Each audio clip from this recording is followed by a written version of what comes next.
আসসালামু আলাইকুম গাইস, কেমন আছেন? আশা করি ভালো আছেন। আমি বলতেছি ফাহাদ।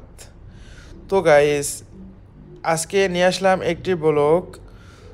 তো আলো আরদান সেন্টার দোহা আলো আরদান সেন্টার আমাদের এখানে মোবাইল সার্ভিসিং, মোবাইলের ডিসপ্লে, টাচ এভরিথিং চেঞ্জ করা হয়। তো আপনারা যদি কেউ থাকেন তাহলে চলে আসবেন দোহা আলওয়ার্দান সেন্টার, সেকেন্ড ফ্লোর B2। এখানে মোবাইলের ডিসপ্লে আজকে 10 দিনের জন্য ডিসকাউন্ট চলতেছে, 50% ডিসকাউন্ট এবং সার্ভিস চার্জ ফ্রি। ওকে, তো গাইস, আপনারা লেট না করে চলে আসেন আলওয়ার্দান centre, second floor, digital store, B2। Okay, তো গাইস, আমার এই ভিডিওটা যদি আপনাদের কাছে ভালো লাগে তাহলে লাইক, কমেন্ট এবং শেয়ার করে যাবেন। Thank you.